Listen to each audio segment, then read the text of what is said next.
Olá, pessoal. Bom dia, boa tarde, boa noite. Tudo bem? Vamos dar continuidade às nossas aulas. Aqui é o professor Jefferson Ribeiro. E a aula de hoje nós vamos falar sobre um teste ainda de comparação de média, né? Nós vamos voltar nesse assunto. Esse teste que a gente vai falar é o teste de Duncan, né? Hoje nós vamos ver o teste de Duncan. Nós já vimos o teste de Tukey, depois nós vimos o teste de Dunnett, e aí ficou faltando, né, pelo menos o teste de Duncan para a gente ver. Esse teste de Duncan é muito importante, porque é um teste que serve para controlar o que a gente chama de erro tipo 2 ou erro beta. O erro tipo 2 ou erro beta, ele ocorre quando o pesquisador ele não rejeita a hipótese H0, quando a H0 é falsa. Esse erro, né, ele tende a aumentar o seu valor à medida que o erro alfa diminui. E qual é o erro alfa? O erro alfa é aquele que ocorre quando o pesquisador ele rejeita a hipótese inicial, mas a hipótese inicial era verdadeira, né? Então, o Duncan ele é muito importante porque ele controla mais o erro tipo 2. Então, bora lá na nossa aula para a gente ver como é que funciona. Bom, o exemplo que a gente vai dar é o exemplo que a gente já tinha falado nas outras aulas. É interessante a gente fazer o mesmo exemplo só para a gente ver como que funciona, como é que as respostas são um pouco diferentes quando eu, né, troco o meu tipo de teste. Então, é aquele mesmo exercício onde a gente já havia falado, o pesquisador tinha, né, tinha o interesse de comparar a produtividade de 4 variedades de milho, né? Então, ele tomou 20 parcelas similares, distribuiu inteiramente ao acaso cada uma das 4 parcelas em 5 parcelas experimentais, desculpem, cada uma das 4 variedades em 5 parcelas experimentais, e a partir dos dados experimentais fornecidos, né, abaixo aí que a gente pode observar na tabela, é, ele quer saber se é possível concluir que existe diferença significativa entre as variedades com relação à produtividade, né? Nós já fizemos esse exercício. Lembrando que ele levou em consideração o nível de 5% de probabilidade. Nós já fizemos esse exercício nas aulas anteriores e como resposta, nós fizemos o quadro da nova, né? Nós lançamos a hipótese, só para a gente lembrar, considerando que não havia diferença em nenhuma daquelas médias, né? A hipótese inicial, e a hipótese alternativa era que pelo menos uma das médias diferia das demais. Fizemos o quadro da nova, nesse caso do DIC, né? Um experimento em treinamento inteiramente casalizado, ou TIC, né? Observamos que o nosso F calculado lá na nova foi maior que o F tabelado, né? Deixa só a gente mostrar aqui, só para vocês lembrarem que o nosso F calculado foi maior que o meu F tabelado. Olha o valor do F calculado, 7,80, o F tabelado 3,24. Concluímos então que a gente ia rejeitar a hipótese inicial e rejeitando a hipótese inicial, aquela que a gente falava que todos os tratamentos tinham médias iguais. Aí, então, a gente está concluindo que não é assim, que isso não é verdade, nem todos os tratamentos têm médias iguais, e que, portanto, pelo menos um dos testes ali, desculpa, pelo menos um dos tratamentos ali difere dos demais, tá certo? Bom, seguindo a nossa ideia, nós vamos aplicar, então, agora o teste de Duncan. Semelhante ao teste de Tukey, o teste de Duncan, ele tem o seu lançamento de hipótese também da mesma forma. Ou seja, eu vou testar sempre médias 2 a 2, tá? Nesse caso, a gente vai então considerar que a hipótese inicial é que as médias, né, ela não tem diferença entre elas quando eu estiver testando um contraste de duas médias iguais, desculpa, de duas médias, né, de dois tratamentos. Então a gente vai dizer que essas médias elas podem ser iguais, e se essas médias não forem iguais, a única chance que ela vai ter é que elas sejam o quê? Diferentes, tá certo? Então é isso que a gente acaba contrastando. Ou as médias são iguais ou as médias são diferentes, tá certo? Quando essas médias são estatisticamente iguais, a gente vai ver que ele é menor, né, que o valor do calculado. Quando essas médias a gente considera diferentes, significa que o contraste entre elas é maior do que o valor que a gente vai obter ali do calculado. Ok? Então vamos observar aí, vamos continuar. Bom, uma vez que a gente fez o lançamento das hipóteses, a gente precisa classificar essas médias. E essas médias, elas são classificadas de ordem decrescente, igualzinho a gente fazia lá no Tukey. Então, se a gente observar bem, a média maior que eu tenho ali é a média D, que vale 31. Em seguida, a segunda média com maior valor é a média B, que vale 27. depois a média C, que vale 26, e por fim a média A, que vale 23. Pronto. A classificação das médias de ordem decrescente está pronta e a gente vai precisar disso aí, tá bom? É um detalhe muito importante. Em seguida, nós vamos passar então para fazer os cálculos das diferenças mínimas significativas. A diferença mínima significativa do Duncan, a gente vai chamar de D. Lá no Tukey a gente chamava de delta, né? Era um triângulozinho. Nesse caso a gente vai chamar de D, ok? Bom, então sendo assim, a fórmula para calcular o valor de D de Duncan é exatamente a mesma fórmula, se a gente considerar só esse pedaço aqui, ó, do Tukey.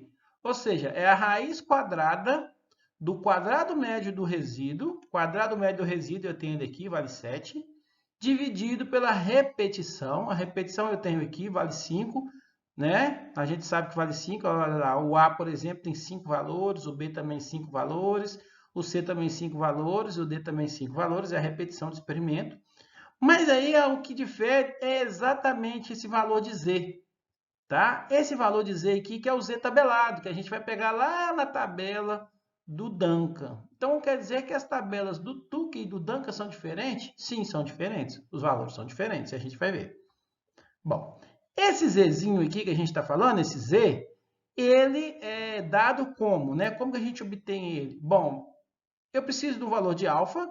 Nesse caso, a gente vai usar sempre 5% aqui, que foi o nível do experimento. Ele pediu a 5%, né? E esses dois valores que a gente está chamando aqui de N e N2, nada mais é que o primeiro aqui, que é o N, é o número de médias envolvidas. A gente vai ver daqui a pouquinho o que é esse número de médias envolvidas. E o N2 é o grau de liberdade do resíduo. Esse grau de liberdade do resíduo eu conheço ele vale 16, está aqui, ok? Então, como que a gente então vai obter a primeira parte, que é o N, né? Esse N, a gente vai ver que para a gente fazer o cálculo do Duncan, o Duncan exige que a todo momento eu tenha que ficar calculando um valor de D diferente. Ele é um pouco, né? Vamos falar assim, ele é um pouco diferente do teste de Tukey. O teste de Tukey eu venho aqui, calculo apenas um valor aqui, né, que dá a diferença mínima significativa, e uso esse valor para todas as outras médias, né? Que a gente for fazer aqui, todos os contrastes que a gente for fazer, a gente utiliza ele. O Duncan não funciona assim. Eu preciso fazer um cálculo, né, de diferença mínima significativa para cada conjunto de contrastes que eu utilizar, tá?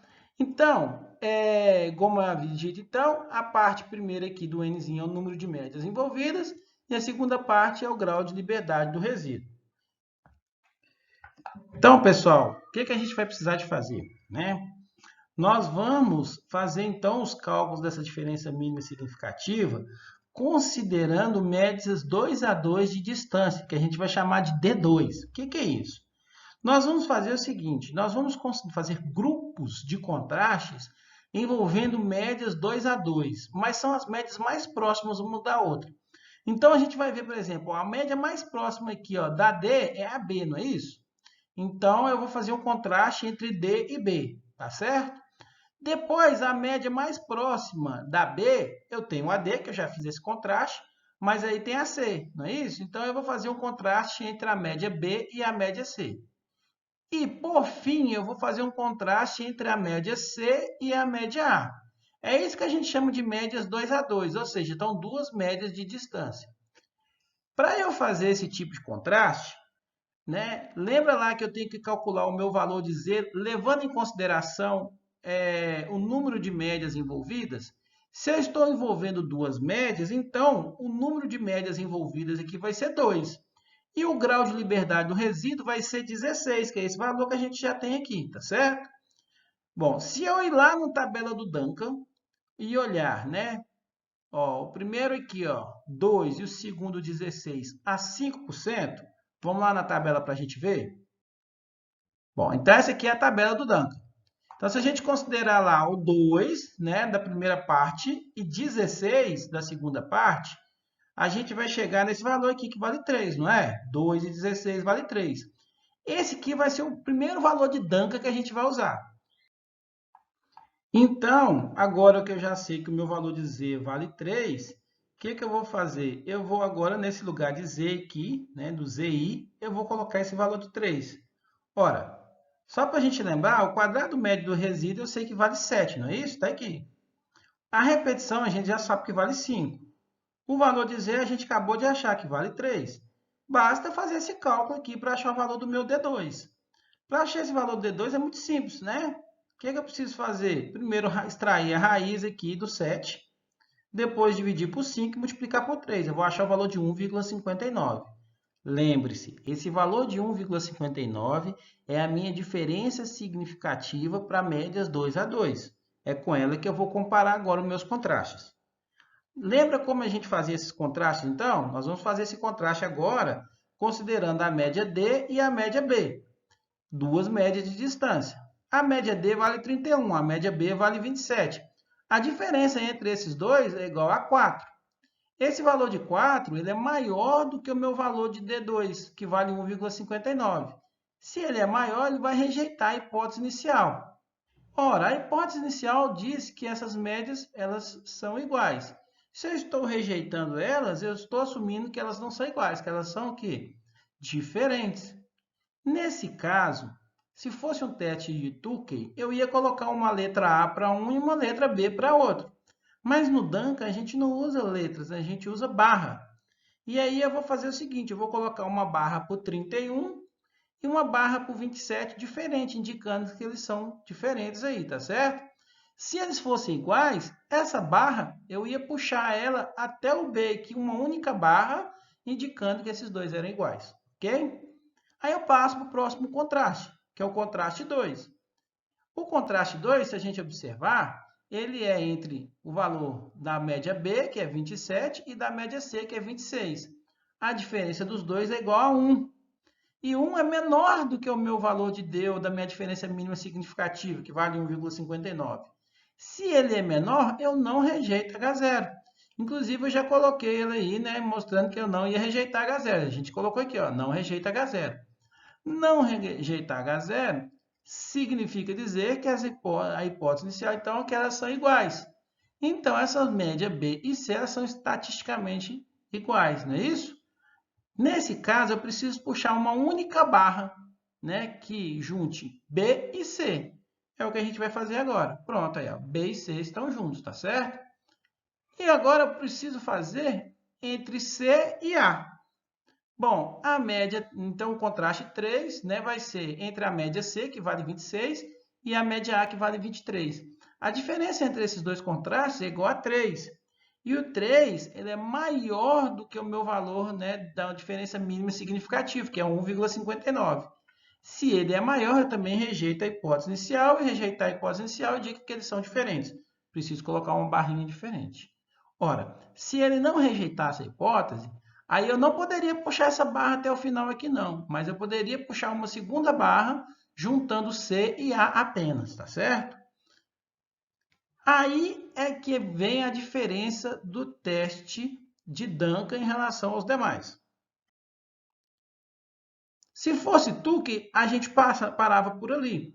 Mas o teste de Duncan, ele exige que eu vou testando agora médias 3 a 3 de distância.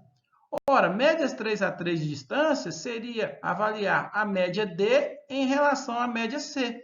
Está vendo que eu estou abrigando 3 médias de distância?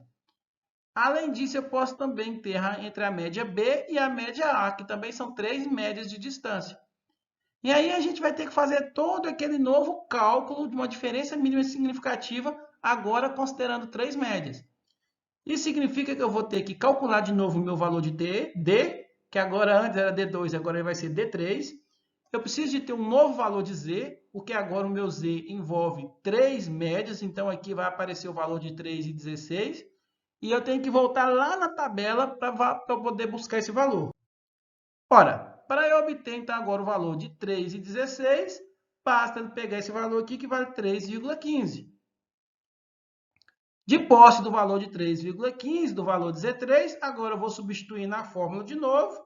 Antes, aqui antes era um valor de 3, agora não é mais um valor de 3, né? Vai ser 3,15. Efetuo os cálculos da mesma forma e agora minha diferença mínima significativa vai valer 1,67, tá certo? Agora ela mudou. E eu vou considerar os meus contrastes também da mesma forma, 3 a 3. Então, o primeiro contraste que a gente vai pegar agora, que é o contraste 4, vai ser entre a média D, que vale 31, e a média C, que vale 26. Eles estão 5 médias de distância, né? E aí eu vou ter que fazer, aliás, 5 unidades de distância, desculpa. Então, 31 menos 26 dá 5, 5 vai ser maior que o meu valor de D3, e eu rejeito a hipótese inicial, tá certo? Se eu rejeito a hipótese inicial, significa que esses indivíduos, né, o D e o C, são diferentes. Do jeito que está aqui, eu vou largar, não vou mexer. Se eles não rejeitassem a hipótese, eu iria, então, juntar todo mundo aqui numa única barra. Mas era esperado que essa média não, né, ela desse diferente. Ora, pensa aqui, se entre 31 e 27, que estão mais próximos, ela já deu diferença, é lógico que entre 31 e 26 também essa diferença ia permanecer, correto? E eu preciso também verificar a média B em relação a A. Né? A média B em relação a A, olha lá. Média B vale 27, A vale 23, dá 4 unidades de distância de diferença. Comparando isso aí com o meu valor, né, do meu D3, né, o 4 é maior que D3, então eu rejeito a hipótese inicial. Rejeitando a hipótese inicial significa que elas também são diferentes, então eu deixo as coisas do jeito que está. Fica faltando, né, fazer agora 4 médias de distância. Para 4 médias de distância, nós vamos testar, então, entre MD e MA, que são 4 médias de distância. Para isso, eu preciso fazer agora um novo cálculo do D também. Então, eu vou ter que achar um valor de Z diferente, considerando agora 4 e 16. Vou ter que ir lá na tabela de novo olhar. Então, aqui na tabela, a gente vai ter que olhar agora 4 e 16. Nós vamos achar o valor de 3,23, que vai ser o valor que eu vou substituir no lugar de Z. E assim que eu efetuar os cálculos, eu vou achar o valor de 1,71. Ora, de posse desse valor agora, eu posso também fazer o último contraste, que é entre a média D e a média A. Média D vale 31, média A vale 23, a diferença vai me dar 8, e 8 é maior do que o meu valor de D4, não é isso? Então, eu rejeito a hipótese. Pronto, meu teste de Duncan está pronto, né? Já finalizou. O que eu preciso agora é de fazer a conclusão. E a conclusão do Duncan é bem semelhante também à conclusão do Tukey, que é o seguinte: médias seguidas de mesma barra. No Tukey a gente considerava médias seguidas de mesma letra, né? Então aqui vai ser médias seguidas de mesma barra, não diferem entre si pelo teste de Duncan a 5% de significância. Tá certo? Então, pessoal, se a gente observar bem, é um teste muito semelhante. É aquilo que eu havia dito, né? Os testes eles são bastante semelhantes em relação ao modo de aplicação deles, né? E se a gente observar bem, o Dunnett também é bem parecido. Se a gente fosse fazer aqui um teste de Sheffer, ele também seria mais ou menos nessa ideia, tá? Os testes eles são um pouco bem semelhantes, tá certo? De repente muda algum contexto da fórmula, né? Para obter a diferença mínima significativa, mas a aplicação deles é muito semelhante. Ok? Pessoal, a gente fica por aqui. Muito obrigado e até a próxima aula. Tchau!